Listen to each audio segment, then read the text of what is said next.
Olá, seja muito bem-vindo ao podcast A Tribuna no Enem. Eu sou a Ana Carolina Carnelli, repórter multimídia da Rede Tribuna.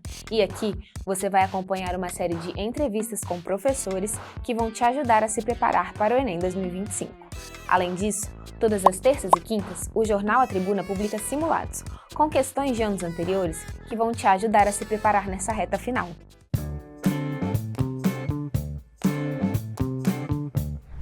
Essa dica pode te salvar na hora da prova de matemática do Enem.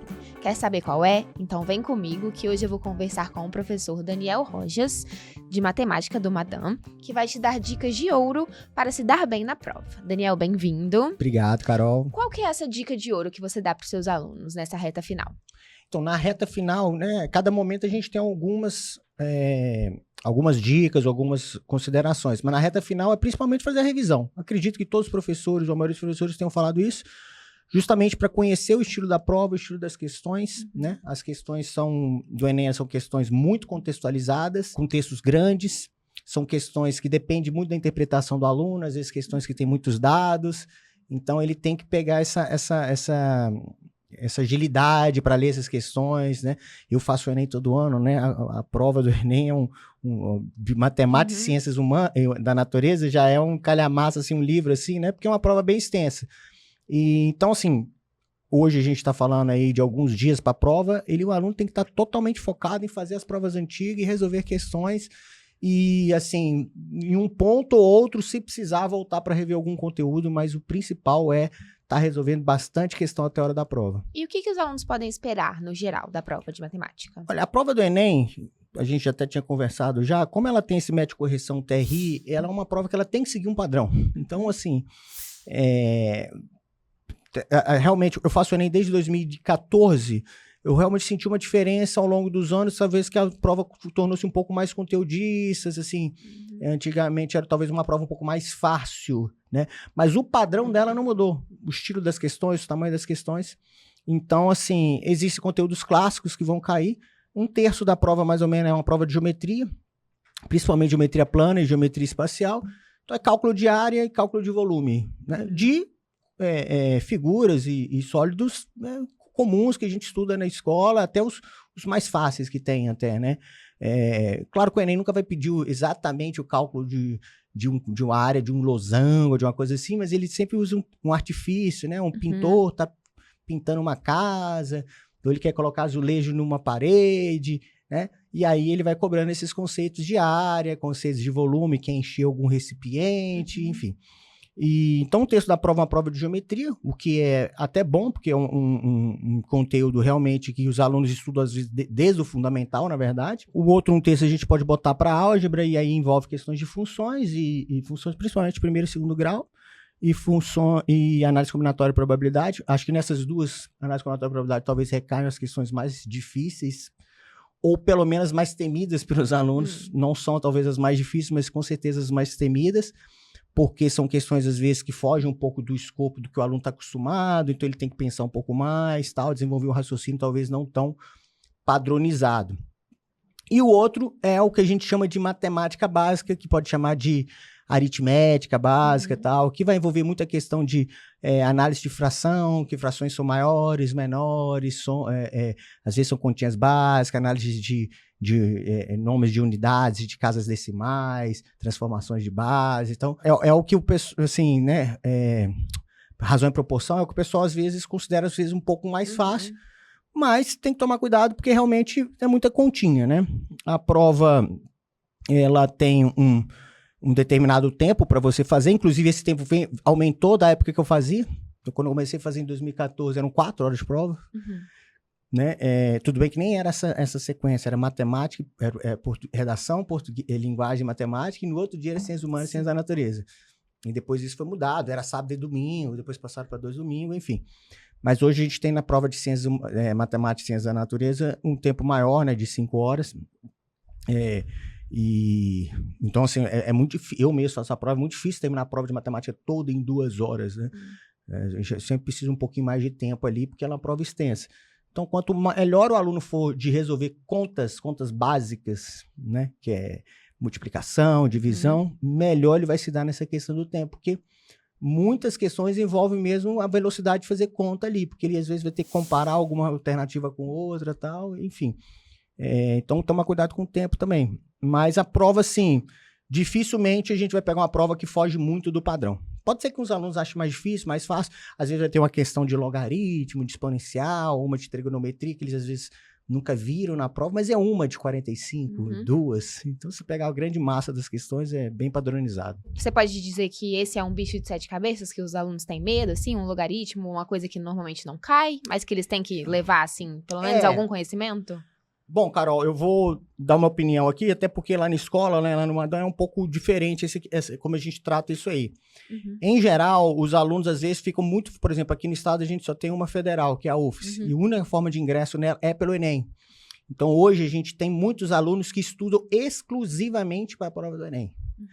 E, às vezes, o fato dele estudar exclusivamente para a prova do Enem faz com que ele pense que ele tem que estudar só alguns conteúdos, porque outros não são tão cobrados.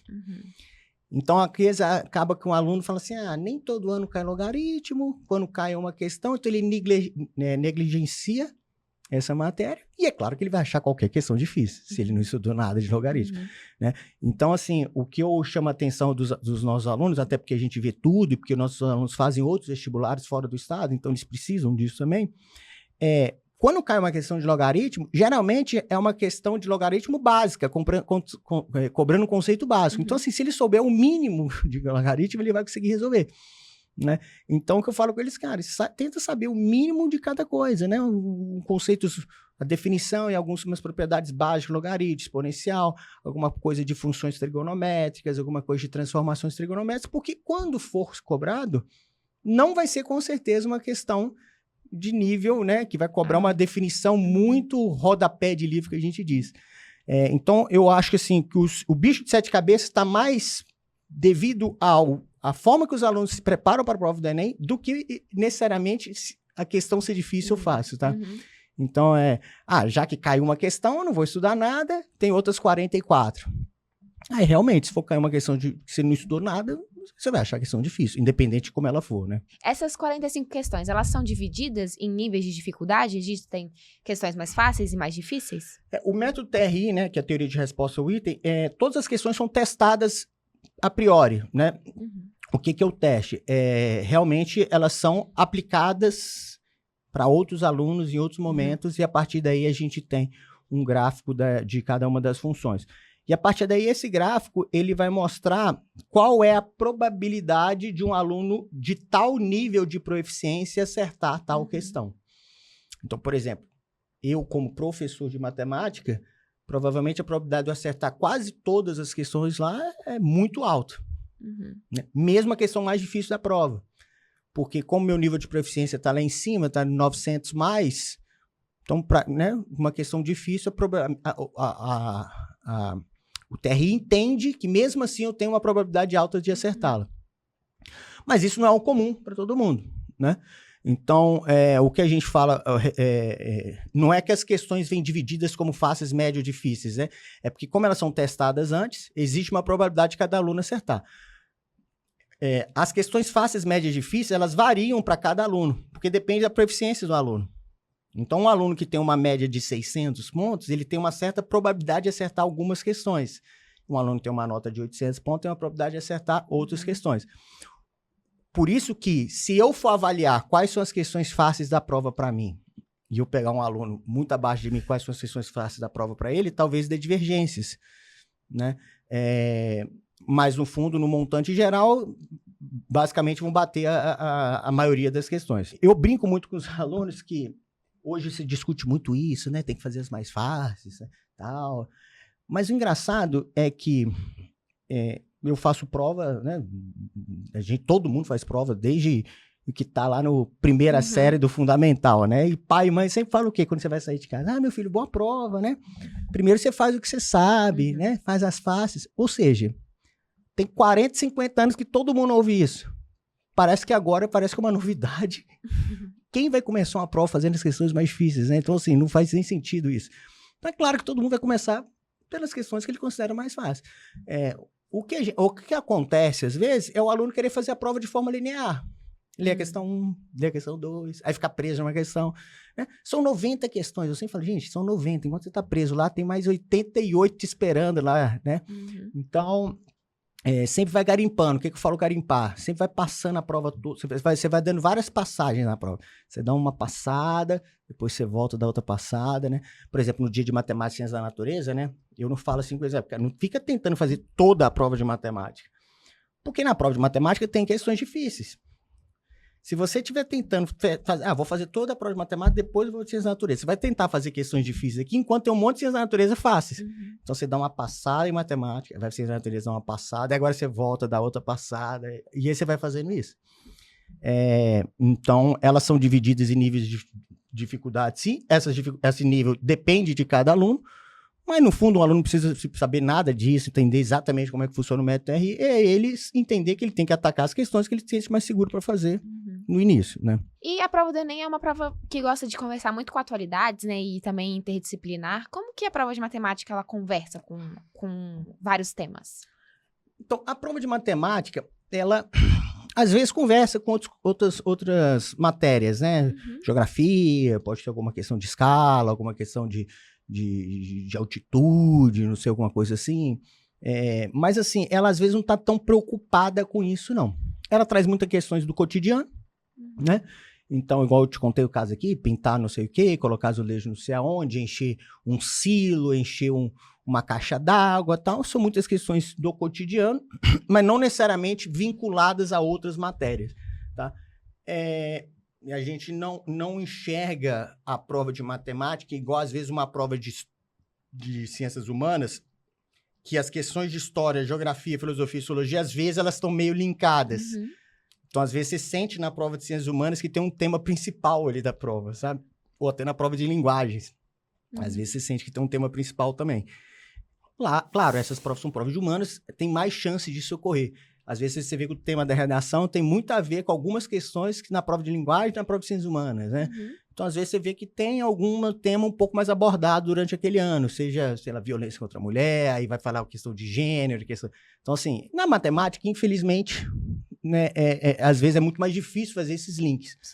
O que acontece muito, igual eu te falei, são questões, né, o Enem dificilmente ele vai determine a diagonal maior do losango. A pergunta vai ser, no final das contas, ele quer que você calcule isso, mas não vai ser feito assim. Dentro de um contexto. A diagonal maior de um losango vai ser a distância entre duas árvores numa praça de forma de... Entendeu? Então, basicamente é isso, né? E você falou sobre a questão de dificuldade, né? Um aluno que tem mais dificuldade vai achar questões mais difíceis. Como que um aluno, então, que tem mais dificuldade em matemática pode se preparar nessa reta final para a prova do Enem? Carol, sendo bem sincero, existem... como se diz, conselhos e conselhos que a gente pode dar. Porque existe um aluno que é, por exemplo, nosso aluno, nossa escola, que a maioria quer concorrer a cursos extremamente concorridos, como medicina. Sim. E aí esse cara ele tem que acertar mais de 40 questões na prova de matemática, ou perto disso. E existe realmente um aluno, às vezes, que quer fazer um curso, às vezes, um pouco menos concorrido, né? Então, de toda forma, o principal é o aluno estar fazendo provas antigas agora e revendo as matérias. O que me preocupa, às vezes, é o aluno que começou a estudar agora. Porque aí eu não sei nem se a revisão vai ser suficiente para isso. Claro, mesmo se o aluno falar assim, não, eu resolvi fazer o Enem hoje, o que eu faço? Eu vou falar com ele, faz prova antiga. Qualquer dica que você pegar para qualquer concurso público, a primeira coisa que a pessoa vai te falar é isso, conheça a banca, né? Faz as provas, conheça a banca. Então, basicamente é isso.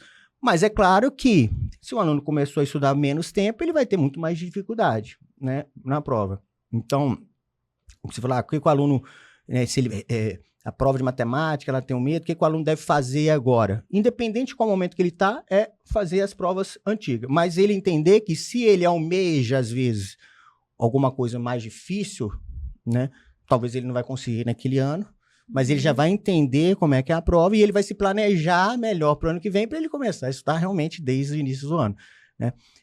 Até porque a matemática ela é bem extensa de conteúdo e às vezes é uma pessoa que às vezes não teve uma base tão forte no seu fundamental ou mesmo no seu ensino médio, né? Então ela vai ter que meio que rever quase tudo, praticamente. Né? Para finalizar, o que o aluno não pode deixar de revisar nessa reta final? Bom, como eu disse, né, a geometria vai estar lá na prova, vai ter alguns cálculos de áreas e volumes, né? Função do primeiro grau e função do segundo grau, análise combinatória e probabilidade, são questões que vão estar lá também. Função do segundo grau que a gente fala é cálculo de parábola, né? O máximo, o mínimo, né? Quantos pacotes, quantas blusas devem ser vendidas, ou qual o preço mínimo para ter o maior lucro, né? Que basicamente todo aluno que vai fazer a prova do Enem sabe que vai encontrar isso. E a parte de aritmética não tem, é mais a parte de contas mesmo. O que a gente fala é ficar fazendo muita questão, porque quanto mais questões você fizer, mais você vai treinando a própria conta. Então, né, repetindo a geometria, áreas e volumes, função do primeiro grau e segundo grau, análise combinatória e probabilidade, e aí pode ver talvez umas sequências numéricas, como progressão aritmética, que costuma aparecer, né? Se ele quiser revisar, né? Porque se a gente pensa em um aluno que ele tem que acertar mais de 40 questões, eu até brinco na sala, são 45. Se ele tem que acertar mais de 40, é porque ele tem direito a errar 5, né? Então, às vezes, ele não vai ter direito de errar essa de logaritmo, por exemplo. Então, esse aluno, por exemplo, ele não pode negligenciar todas as matérias. Então, às vezes, por exemplo, se é um aluno desse tipo, a gente fala, cara, dá uma olhadinha, porque se cair alguma coisa de logaritmo é bom você saber que pode ser uma questão fácil. Então, depende muito do aluno. Mas o escopo maior é esse que eu acabei de falar, né? Só geometria, função do primeiro grau, função do segundo grau, PA, análise combinatória, probabilidade, isso aí eu já estou falando já de 45, deve estar falando de mais de 30 questões, né? E a parte de aritmética, com certeza. E aí depois vem uma coisa ou outra que às vezes foge um pouco do padrão da prova, né? E tem alguma outra dica que você gostaria de deixar? Eu acho que, assim, para qualquer prova e qualquer concurso, né? Chega num momento que o estudo já não é um fator predominante, né? É mais a preparação psicológica, tá? Então, principalmente para alunos que a gente tem lá na escola, que na escola a gente tem o pré-vestibular, ou seja, são alunos que já terminaram o ensino médio, já tentaram fazer pelo menos uma vez a prova e não foram aprovados. Então, esses alunos têm uma pressão ainda maior, né, para conseguir sua aprovação. Então, assim, é tentar trabalhar com o seu emocional mesmo. Principalmente, né, porque eu sei que a ansiedade vai aumentar, tal, né, vai ser mais difícil de dormir, a alimentação pode desregular, enfim. Tentar controlar isso, né, a atividade física ajuda bastante, mas ele falar para si mesmo que ele é capaz. Então, a confiança faz muita diferença na hora da prova. Porque o que a gente fala lá com nossos alunos é que não vai ter nada lá na prova que ele não saiba fazer. Não necessariamente que ele acerte todas as questões. Pode ser que ele deve errar alguma questão, mas ele sabe fazer. Então, ele chegar com essa confiança faz muita diferença mesmo, sabe? Porque até mesmo na hora da prova, no início, ali, aquela adrenalina ali, quanto mais rápido aquela adrenalina baixar, mais rápido o coração dele parar de estar acelerado, mais rápido ele vai começar a desenvolver melhor seu raciocínio. Né? Quanto mais tempo ele ficar nervoso, agitado, não sei o quê, mais tempo ele vai estar gastando sem estar fazendo uma boa prova. Então, minha segunda dica, e eu acho que é mais geral, né? É controlar realmente o lado emocional e tentar falar para si mesmo, olha, eu fiz tudo que eu podia, estudei o máximo que eu pude durante o ano, e eu vou dar meu melhor agora na prova. O resultado é consequência. O mais importante é você dar seu melhor na hora da prova, né? Eu falo isso até no jogo de futebol, você pensar, né? Nem todo mundo ganha, só tem um ganhador, né? Mas o importante é, mesmo sem lugar, ter dado o melhor. Se ele deu o seu melhor e ainda não foi suficiente, tudo bem. Mas foi o seu melhor, vamos recorrigir a rota e tentar de novo. Mas o importante é sair da prova assim, pô, fiz tudo que eu podia. E aí o resultado é consequência. É isso então. Muito obrigada, professor. Eu que agradeço, Carol. Obrigado. Gostou desse conteúdo? No portal Tribuna Online e no nosso canal do YouTube tem muito mais. Então deixa aqui embaixo o seu joinha e compartilhe esse vídeo com um amigo que precisa dessas dicas para se dar bem no Enem.